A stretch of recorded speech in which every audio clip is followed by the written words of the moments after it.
Hello 8th class. आज हम सामाजिक विज्ञान हमारे अतीत भाग तीन भाग 1 कक्षा 8 की इतिहास की पाठ्य पुस्तक के पाठ 3 ग्रामीण क्षेत्र पर शासन चलाना के आधे पाठ भारतीय नील की मांग क्यों थी से शुरू करेंगे। अभी तक हमने ये इसके ऊपर यहाँ पर दुनिया में नील का सबसे बड़ा स्रोत तक पढ़ा था पिछले वीडियो में। इस वीडियो में हम पढ़ेंगे कि भारतीय नील की मांग क्यों थी। तो नील का जो पौधा होता है, जो हम नील करते हैं, देखते हैं आप सफ़ेद कपड़ों में, मुख्य रूप से जो उष्णकटिबंधीय जो बहुत गर्म इलाके हैं भूमध्य रेखा से 23.5 डिग्री उत्तर और 23.5 डिग्री दक्षिण, जो उष्णकटिबंधीय इलाका है हमारा, उन इलाकों में ही उगता है। तो 13वीं सदी तक जो इटली, फ्रांस और ब्रिटेन के कपड़ा उत्पादक थे और कपड़े की रंगाई के लिए भारतीय नील का इस्तेमाल कर रहे थे। तो उस समय भारतीय नील की जो थोड़ी बहुत मात्रा ही यूरोपीय बाज़ारों में पहुंचती थी और इसकी कीमत भी बहुत ही ज़्यादा थी। इसलिए यूरोपीय कपड़ा जो उत्पादक थे वो उनको बैंगनी और नीला रंग बनाने के लिए वोड नामक एक और पौधे पर निर्भर रहते थे। तो वोड पौधा जो है वो शीतोष्ण क्षेत्र में होता है, यानी कि जहाँ ठंडा भी होता है, गर्म होता है उस क्षेत्र में, इसलिए यूरोप में आसानी से मिल जाता था। तो उत्तरी इटली, दक्षिणी फ्रांस व जर्मनी और ब्रिटेन के कई हिस्सों में पौधा उगता था। नील के साथ जो कंपटीशन था, प्रतिस्पर्धा थी, उससे परेशान जो यूरोप के वुड उत्पादक थे, उन्होंने अपनी सरकारों पर दबाव डाला कि वो नील के आयात, यानी कि वो अपने देश में जो नील आ रहा है उस पर पाबंदी लगा दे। तो कपड़ों को रंगने वालों को तो नील ही पसंद, वो नील को ही पसंद करते थे। तो नील से बहुत चमकदार नीला रंग मिलता था, जबकि वुड से जो मिलता था रंग वो बेजान और फीका होता था।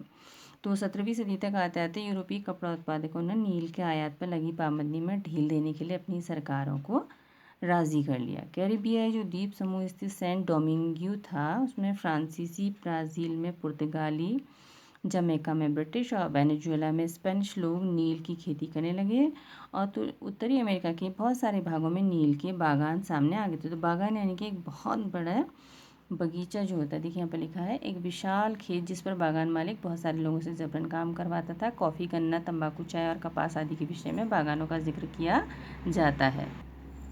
तो 18वीं शताब्दी के आखिर तक भारतीय नील की मांग बहुत बढ़ गई और ब्रिटेन में जो उद्योग धंधों का युग शुरू हो गया था औद्योगिकीकरण का, तो उससे कपास उत्पादन में भारी बढ़ोतरी हुई, इजाफा यानी कि बढ़ोतरी, और कपड़ों की रंगाई की मांग और तेज़ी से बढ़ने लगी। अब नील की मांग उसी दौरान वेस्ट इंडीज़ और अमेरिका से मिलने वाली जो आपूर्ति थी, जो नील आता था, वो बहुत कई कारणों से बंद हो गया। तो 1783 से 89 के बीच दुनिया का नील उत्पादन आधा रह गया। अब ब्रिटेन की जो रंगरेज थी कपड़ा रंगने वाले, अब नील की आपूर्ति के लिए किसी और जगह को तलाश रहे थे। तो कहाँ से मिल सकता था? तो भारत में ब्रिटेन की बढ़ती दिलचस्पी। तो यूरोप में नील की बढ़ती मांग को देखते हुए ईस्ट इंडिया कंपनी भारत में नील की खेती बढ़ाने के रास्ते देखने लगी। तो देखिए 18वीं सदी के आखिरी दशक में, जो दशक मैंने कि 10 सालों का समय होता है, बंगाल में नील की खेती बहुत तेज़ी से होने लगी। बंगाल में पैदा होने वाला नील दुनिया में के बाज़ारों पर छा गया। 1788 में ब्रिटेन द्वारा जो मंगाया गया नील में भारतीय नील का हिस्सा 30% था और 1810 में ये हिस्सा 95% हो चुका था। तो जैसे जैसे नील का व्यापार फैला, कंपनी के अफसर और व्यावसायिक एजेंट जो दलाल होते हैं नील के उत्पादन में पैसा लगाने लगे। तो समय बीत बढ़ने के साथ साथ कंपनी के बहुत सारे अधिकारी जो थे नील के अपने कारोबार पर ध्यान देने के लिए नौकरियां छोड़ने लगे और भारी मुनाफा यानी फ़ायदे की उम्मीद में स्कॉटलैंड और इंग्लैंड के बहुत सारे लोग भारत आए और उन्होंने नील के बागान लगा लिए। जिनके पास नील की पैदावार के लिए पैसा नहीं था, उन्हें कंपनी और नए नए बैंक कर्ज देने को तैयार थे। तो यहाँ पर देखिए सेंट डोमिंगो में गुलामों की जो बगावत हुई, विद्रोह कर दिया उन्होंने अगस्त 1791 से जनवरी 1804 तक। तो ये किसी ने जो चित्र बनाया है उसका नाम है। तो 18वीं सदी में जो फ्रांसीसी बागान मालिकों ने कैरिबियाई द्वीप समूह में स्थित फ्रांसीसी उपनिवेश सेंट डोमिंगो में नील और चीनी का उत्पादन किया। इन बागानों में काम करने वाले अफ्रीकी गुलाम 1791 में विद्रोह पर उतर आए। उन्होंने बागान जला दिए और जो अपने धनी मालिक थे, अमीर मालिक थे, उनको मार दिया।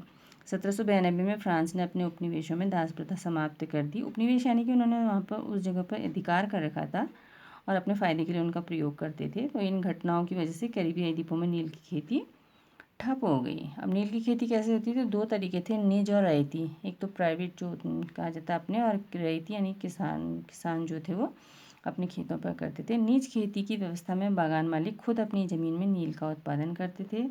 या तो वह ज़मीन खरीद लेते थे या दूसरे ज़मींदारों से ज़मीन भाड़े पर ले लेते थे और मज़दूरों को काम पर लगाकर नील की खेती करवाते थे। और जो निज खेती थी जो अपनी उनकी समस्याएं थी कि जो बागान मालिक होते थे निज खेती का क्षेत्रफल लाने मुश्किल आ रही थी। नील की खेती केवल उपजाऊ ज़मीन पर ही की जा सकती थी। ऐसी ज़मीनों पर आबादी पहले ही बहुत ज़्यादा थी, वहाँ छोटे मोटे खेत ही उनके हाथ लग पाते थे और नील की खेती करने के लिए उन्हें बड़े बड़े जो भूखंड होते, ज़मीन के टुकड़े होते हैं, वो चाहिए थे। और इस तरह की ज़मीन कहाँ मिल सकती थी, तो उन्होंने नील की फैक्ट्री के आसपास जो पट्टे पर ज़मीन लेने की कोशिश करी और वहाँ के किसानों को हटा दिया। तो इससे क्या हो गया, वहाँ पे टकराव और तनाव हो गया। मज़दूरों का इंतज़ाम करना आसान नहीं था। बड़े बागान के लिए बहुत सारे मज़दूरों की ज़रूरत होती थी, तो उसकी मज़दूरों की ज़रूरत भी सबसे ज़्यादा उसी समय होती थी जब किसान धान की खेती में व्यस्त रहते थे। तो दो कामों को तो नहीं कर सकते, तो बड़े पैमाने पर निज खेती के लिए बहुत सारे हल बैलों की भी ज़रूरत थी। 1 बीघा नील की खेती के लिए 2 हल चाहिए होते थे। इसका मतलब यह था कि अगर किसी बागान मालिक के पास 1000 बीघा ज़मीन है तो उसे 2000 हलों की ज़रूरत पड़ती थी। हलों को ख़रीदना और रख रखाव बहुत समस्या थी। किसानों से भी हल नहीं मिल सकते थे क्योंकि उन्हें खुद ही ज़रूरत होती थी और उसी समय जिस समय नील उत्पादन की ज़रूरत होती थी उस समय किसानों के हल बैल भी धान के खेतों में व्यस्त रहते थे। तो 19वीं सदी के आखिर तक बागान मालिक जो थे निज खेती का क्षेत्रफल फैलाने में हिचकते थे। इस व्यवस्था के तहत नील की पैदावार वाली 25% से भी कम जमीन आती थी। बाकी जमीन रैयती व्यवस्था के अंतर्गत। रैयती व्यवस्था दक्षिण में अंग्रेज़ों की एक व्यवस्था थी। तो बीघा जो होता है वो ज़मीन की एक माप होती है। ब्रिटिश शासन से पहले बीघे का आकार अलग होता था और बंगाल में अंग्रेज़ों ने इसका क्षेत्रफल करीब 1/3 एकड़ तय कर दिया। तो रैयतों की ज़मीन पर नील की खेती। रैयती व्यवस्था के तहत जो बागान मालिक थे वो रैयतों के साथ यानी किसानों के साथ एक अनुबंध कॉन्ट्रैक्ट सट्टा करते थे और कई बार जो गांव के मुखियाओं को भी समझौता करने के लिए मजबूर कर देते थे। तो जो अनुबंध पर उस कॉन्ट्रैक्ट पर जो साइन करता था, दस्तखत करता था, उन्हें नील उगाने के लिए कम ब्याज दर पर बागान मालिकों से नकद कर्जा मिल जाता था। कर्जा तो आप जानती हैं, जो पैसा हम लेते हैं उसे हम देना होता है, तो हमने वो कर्ज लिया होता है। कर्जा लेने वाले रैयत को अपनी कम से कम 25% ज़मीन पर नील की खेती करनी होती थी। बागान मालिक जो थे बीज और उपकरण उपलब्ध कराते थे, जबकि मिट्टी को तैयार बीज बोने और फसल की देखभाल का जिम्मा किसानों के ऊपर रहता था। जब कटाई के बाद फसल बागान मालिक को सौंप दी जाती थी तो रैयत को नया कर्जा मिल जाता था। वही चक्र फिर से साइकिल चलता था। तो यह 19वीं सदी में बंगाल के मध्य नील की खेती है। बंगाल में नील के पौधे कटाई अधिकांशतः पुरुष ही करते थे। अब यहाँ दिखाई दे कि नील का उत्पादन कैसे होता था। तो ये बीटर वाट है ये और यहाँ पर किण्वन हौद है। तो नील के खेतों के पास नील का एक कारखाना है, विलियम सिम्पसन ने बनाया 1863 में। और ये देखिए नील के पौधों को हौद तक औरतें ही ढोकर लाती थी।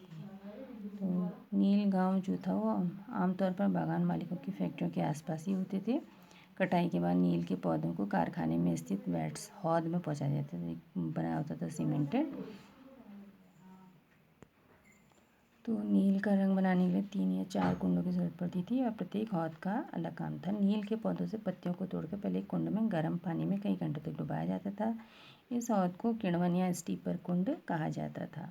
जब पौधे किण्वित हो जाते तो द्रव्य में बुलबुले उठने लगते, यानी कि वो घुलने लग जाते। अब सड़ी हुई पत्तियों को निकाल कर जो घोल होता द्रव्य को एक और हौद में छान दिया जाता था और दूसरा हौद जो होता था पहले हौद के ठीक नीचे होता था। दूसरे हौद बीटर वॉट में इस घोल को लगातार हिलाया जाता था। पैडल जैसे पैडल वाली नावें होती हैं आपने देखी होंगी, से खंगाला जाता था। जब ये घोल हरा और उसके बाद नीला हो जाता तो हौद में चूने का पानी डाला जाता। धीरे धीरे नील की पपड़ियाँ नीचे जम जाती थी और ऊपर साफ जो घोल होता था निकल आता था और उस घोल को छान कर अलग कर लिया जाता था। और नीचे जमीन नील की जो गाद होती है कीचड़ जैसा, नील की लुगदी को दूसरे कुंड निथारन यानी कि उसको छाना जाता था, उसमें डाल दिया जाता था और इसके बाद उसे निचोड़ कर बिक्री के लिए सुखा दिया जाता था। तो बिक्री के लिए यहाँ पर नील तैयार है देखिए। और यहाँ पर लास्ट में दबाकर साँचों में डाल दी गई नील की लुगदी को काटा जाता था और उस पर मोहर लगाई जाती थी और पीछे वाले हिस्से में एक मजदूर इन टुकड़ों को सुखाने के लिए ले जा रहा है। ये खड़े रहते थे देखिए 8 घंटे से भी ज़्यादा इनको कमर तक भरे नील के घोल में खड़ा रहना पड़ता था। अब जो किसान पहले इन कर्ज़ों से बहुत आकर्षित थे तो उन्हें जल्दी ही समझ में आ गया कि व्यवस्था कितनी सख्त कठोर है। उन्हें नील की जो कीमत मिलती थी बहुत कम थी और कर्ज़ जो था वो कभी ख़त्म नहीं होते थे। तो कर्ज एक बार आप लेना शुरू करेंगे तो वो हमेशा चलता रहता है। तो और बागान मालिक चाहते थे कि किसान अपने सबसे बढ़िया खेतों में नील की खेती करे, लेकिन नील के साथ ये था कि उसकी जड़ें बहुत गहरी होती थी और मिट्टी की सारी ताकत उर्वरता को खींच लेती थी और नील की कटाई के बाद धान की खेती भी नहीं हो सकती थी। अब देखो नील विद्रोह और उसके बाद। तो मार्च 1859 में बंगाल के जो हज़ारों रैयत थे, किसान थे, उन्होंने नील की खेती से मना कर दिया। तो जैसे जैसे विद्रोह फैलने लगा तो रैयतों ने बागान मालिकों को लगान चुकाने से भी इनकार कर दिया। तलवार, भाले और तीर कमाने का नील की फैक्ट्री पर हमला करने लगे। औरतें अपने बर्तन लेकर लड़ाई में कूद गईं। बागान मालिकों के लिए काम करने वालों का सामाजिक बहिष्कार कर दिया गया। बागान मालिकों की तरफ से लगान वसूल के लिए लिखे आने वाले जो एजेंट होते थे उनकी पिटाई की गई और रैयतों ने कसम खा ली कि न तो नील की खेती के लिए कर्जा लेंगे और न ही बागान मालिकों के लठियालों लाठीदारी गुंडों से डरेंगे। तो नील के किसान चुप बैठने को तैयार नहीं थे और उन्हें जो बगावत की ताकत कहाँ से मिली। नील की खेती अत्यंत दमनात्मक थी, यानी कि पूरा शोषण हो रहा था, लेकिन जो लोग दबे होते हैं हमेशा बगावत नहीं करते। तो ऐसा कभी कभी होता है। 1859 में नील रैयतों को लगा कि बागान मालिकों के खिलाफ बगावत में उन्हें स्थानीय जो जमींदार, जो ज़मीनों के मालिक होते हैं और मुखियाओं का समर्थन मिल सकता है। तो बहुत सारे गाँवों में जिन मुखियाओं से नील के अनुबंधों पर जबरन दस्तखत कराए गए, उन्होंने नील किसानों को इकट्ठा किया और जो लठैतों के साथ आमने सामने की लड़ाई लड़ी। कई स्थानों पर रैयतों को बगावत के लिए उकसाते हुए ज़मींदार गांव-गांव घूमने लगे और ज़मींदार इस बात से परेशान थे कि जो बागान मालिक थे उनकी ताकत बढ़ रही थी और वो बागान मालिक ज़बरदस्ती लंबे समय के लिए उनसे ज़मीन ले लेते थे। तो नील के किसानों को भी ये लग रहा था कि अंग्रेज़ी सरकार भी संघर्ष में उनका साथ देगी। 1857 की बगावत के बाद ब्रिटिश सरकार एक और बड़े विद्रोह के खतरे से डरी थी। जब नील की खेती वाले जिलों में एक और बगावत की खबर फैली तो लेफ्टिनेंट गवर्नर ने 1859 की सर्दियों में दौरा किया। रैयतों को लगा कि सरकार उनकी दुर्दशा से परेशान है। बरसात में मजिस्ट्रेट एशले ईडन ने एक नोटिस जारी किया जिसमें कहा गया कि रैयतों को नील के अनुबंध मानने के लिए मजबूर नहीं किया जा सकता। तो ये एक गाना बना था, नील गाँव का एक गीत। तो जो नोटिस चला तो उसके आधार पर लोगों को एक खबर लगी कि रानी विक्टोरिया ने नील की खेती न करने का हुक्म दे दिया। ईडन किसानों को शांत करने और विस्फोटक स्थितियों को नियंत्रित करने की कोशिश कर रहे थे और उनकी कार्रवाइयों को किसान ने अपने विद्रोह का समर्थन मान लिया। लेकिन जैसे जैसे विद्रोह फैला, कलकत्ता के पढ़े लिखे लोग भी नील जिलों की ओर चल पड़े। उन्होंने रैयतों की दुर्दशा, बागान मालिकों की जोर जबरदस्ती और अत्याचारी नील व्यवस्था के बारे में लिखा।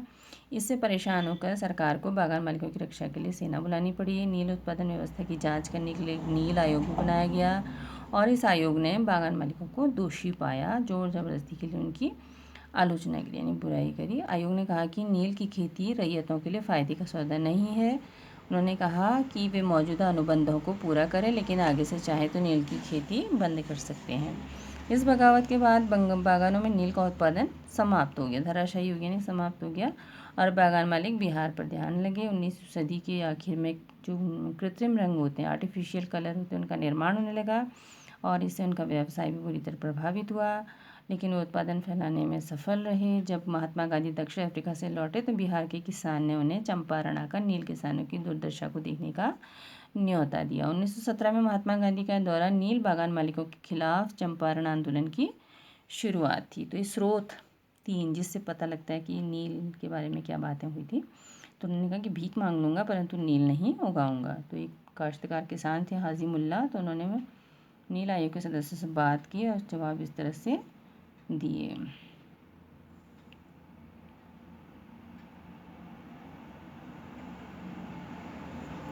वेस्ट इंडीज़ में नील उत्पादन। तो देखिए, शुरुआत में फ्रांसीसी मिशनरी जॉन बैप्टिस्ट लबात ने कैरिबियाई द्वीपों का दौरा किया और इस इलाके के बारे में लिखा है। यह तस्वीर लबात की एक पुस्तक से ली गई है और इसमें यहाँ के फ्रांसीसी बागानों में नील उत्पादन को दिखाया गया है। तो यहाँ पर देख सकते हैं कि गुलाम मजदूर नील के पौधों को सेटलर वॉट में डाल रहे हैं यहाँ पर ये, और एक मजदूर जो है वो मशीनी चरखी से घोल को घुमा रहा है, ये यहाँ पर घुमा रहा है, और 2 मजदूर नील की लुगदी को बोरों में भरकर सुखाने के लिए ले जा रहे हैं। हाँ, यहाँ पर ले जा रहे हैं ये। और अगले हिस्से में 2 मजदूर नील की लुगदी को मिलाकर सांचों में डालने के लिए तैयार कर रहे हैं और तस्वीर के बीचों बीच जो बागान मालिक है वो ऊंची जगह पर खड़े होकर सारे गुलामों पर नज़र रख रहा है। यहाँ पर है, यहाँ पर, यहाँ पर है, यहाँ पर है। तो इस तरह से वेस्ट इंडीज़ में भी इस तरह से दिखाया गया है।